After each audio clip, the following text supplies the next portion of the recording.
एक और मखदूश इमारत हादसे की वजह बन गई। इंतजामिया की मुजरिमाना गफलत कीमती इंसानी जान ले गई। लियारी नयाबाद में 4 मंजिला इमारत जमी बोस हो गई। इमारत खस्ता हाली के बायस खाली कराई जा चुकी थी। 2 रोज कबल इमारत की गैलरी का कुछ हिस्सा बारिश के दौरान गिरा था। इमारत गिरने से जांबाज शख्स की शनाख्त शाहिद के नाम से हुई। इमदादी एहलकारों ने लाश मलबे से निकाल कर सिविल अस्पताल मुंतकिल कर दी।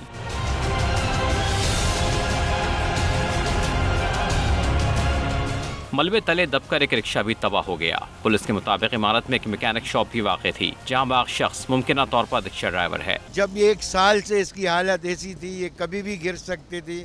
सारी दरखास्तें हैं, सब कुछ है। अगर बर वक्त इस पर एक्शन ले लिया जाता है डीसी की तरफ से और ये हो जाता तो आज ये तमाशा नहीं बनता। उनके बैनर लगाने के बाद भी अगर ये यहाँ पर कुछ ना कुछ कार्रवाई हो जाती तो आज जो एक जान गई है इंसान की वो ना जाती। कल परसों हम लोगों ने खुद ने रेंजर्स वालों को, गली वालों ने बोला है, हमने बोला इस बिल्डिंग को गिराया जाए भाई। उसके बाद ये बिल्डिंग के ऊपर जो है रेंजर्स वालों ने बैनर लगाया है और उन्होंने 3 दिन का इसको टाइम दिया था गिराने का, मगर इसको कोई अभी तक कोई नहीं किया। इसके बराबर वाली बिल्डिंग है वो भी पूरी खुल गई है, वो गिरने का खतरा है, वो खाली है। चीफ सेक्रेटरी ने वाक़े पर सिंध बिल्डिंग कंट्रोल अथॉरिटी से रिपोर्ट तलब कर ली। SBCA को खतरनाक इमारतें खाली कराने की हिदायत भी कर दी।